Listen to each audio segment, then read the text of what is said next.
Þá erum við komin hérna með alveg splunkunýjan Jeep Avenger og við erum stödd á Spáni í Malaga, þar sem að Ísband hefur boðið okkur í bílablogginu að koma og prófa splunkunýjan Avenger sem að verið að kynna þar fyrir Evrópumarkaðnum.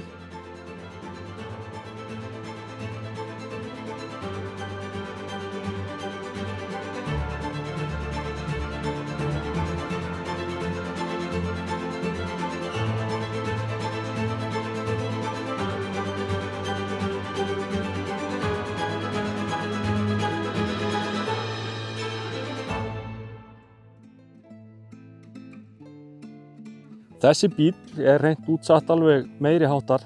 Þetta er lítill Jeep og hann sver sig sko svo sannarlega í ættina. Og við erum að tala að þessi hérna, sérstaki bíl sem við erum á hér, hann er tvílitur með svörtum toppi og gulum svona gull lit hérna eiginlega. Hann kemur sérstaklega vel út. Sjáu hvernig hann rammast hérna skemmtilega inn í þessar svörtu plastáferð sem er hérna og hérna undir. Það gefur bílnum svona sterkan svip. Hérna á felgunum þá erum við bara með Jeep grillið hérna. Það er alls konar, bílinn er fullur af alls konar svona litlum Jeep fítusum eins og hérna merkingin á speglunum.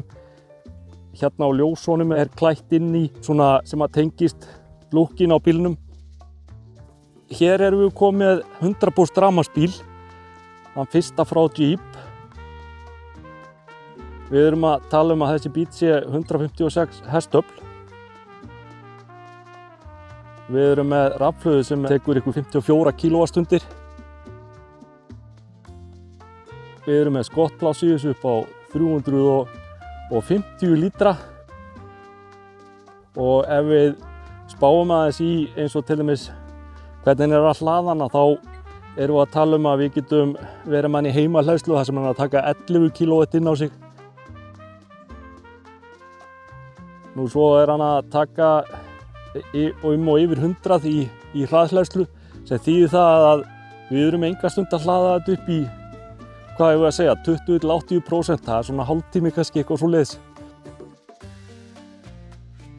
Þannig að þessi bíll er sko heldur betur flottur kostur sem er að koma á markaðinn. Þessi bíll er framdrifinn en hann verður líka boðinn með fjórhjóladrifi og þá býst maður náttúrulega við að sjá þetta fullkomna drif sem að Jeep býður upp á inklúderað í þennan bíl.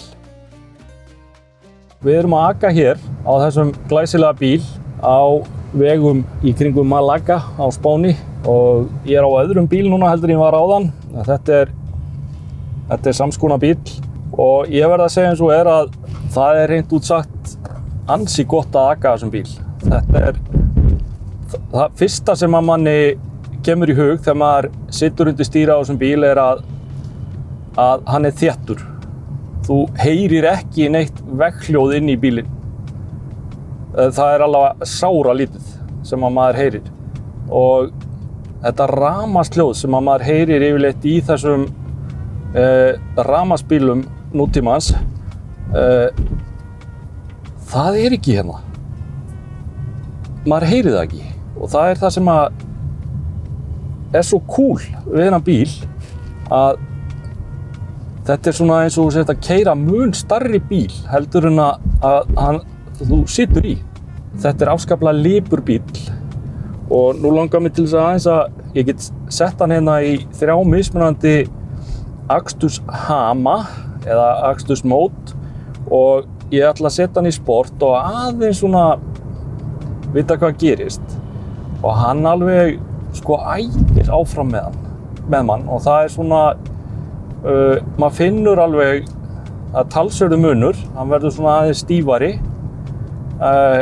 í sporthamnum og við erum að koma hérna út aðeins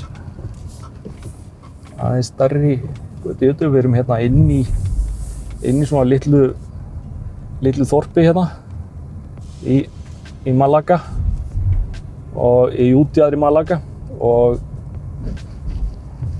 maður náttúrulega vill aka varlega þar sem maður hefur kannski ekki keyrt hérna áður Og það sem svolítið spes hérna í Malaga, það alveg gríðarlega stórar hraðahindranir.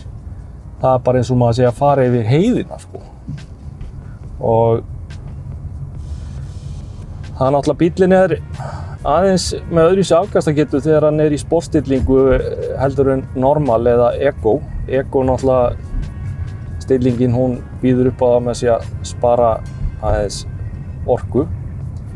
Ef við skiptum honum hérna aftur yfir eins og ég myndi vilja vera að keyra hann til dæmis í normal bara núna, eða segjum bara Eco. Þegar maður svona inn í hérna einhver svona litlu þorpi, þá það alveg þrælfínt að stilla bílinn þannig að maður sé að akkunum bara svona í þessari Eco stillingu og spara með því orku. Ef ég gef honum hérna inn þá finn ég alveg að það, þú veist, hann að spara fyrir mig orkuna og það finnst mér góðu kostur. Nú fyrir utan það að vera með þessar 3 aksturstillingar, Eco Sport og normal, að þá þetta að stilla bílinn fyrir akstur í snjó, mödd og sandi og þá maður að stilla skriðið í bílnum. Það að segja þannig að drifið virki sem best í þeim aðstæðum sem að þú ert að bjóða bílnum upp á í hverju sinni. Það getur verið mjög þægilegt og þetta þekkjum við úr þessum bílum. Þetta náttúrulega snilldar hönnun á drifbúnaðinum hjá Jeep. Nú það einnig viðbót að það þessi hill holder, hann heldur við í brekku og og það gerir líka verkum að það sparast orka og hleðst inn á batterið, endurhleður og það hægt að, sem sagt, í þessum bíl endurhleðsla, recharge. Þegar að þú stígur á bremsuna þá hann að hlaða líka inn á batterið og það svona mynd í mælaborðinu, það sem að í rauninni maður sér þegar orkan að hlaðast inn á batterið. Svolítið cool. Og annars erum við með 10,25 tommu skjá hér, við erum með 10,5 tommu skjá hér sem svolítið skemmtilegur að því leytinu til að hann svona panorama. Nú ætla ég að setja í sportstillinguna og gefa aðeins í hérna. Og maður minn, maður finnur hvað bíllinn svínliggur. Vá, þetta alveg meiri háttar að aga þessu. Þetta bara eins og þú sést að aga svona litlum sportbíl. Hann alveg hrikalega stinnur og þægilegur. Og talandi fjöðrunina, að þá kom það bara belli í ljós áðan þegar við vorum inn í borg að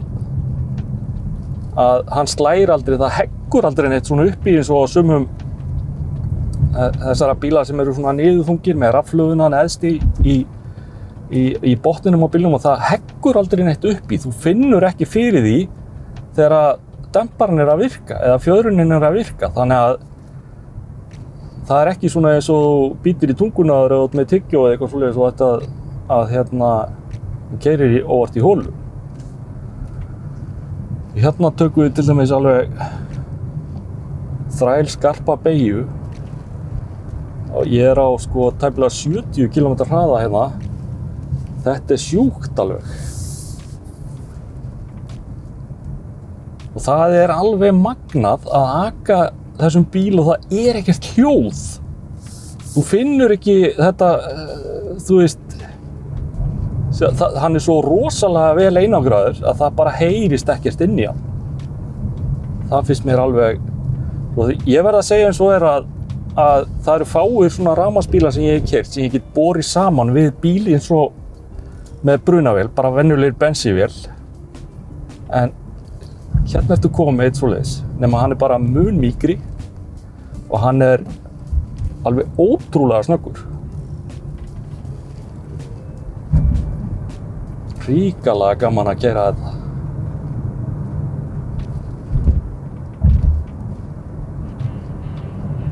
Maður bara fær ekki nóg.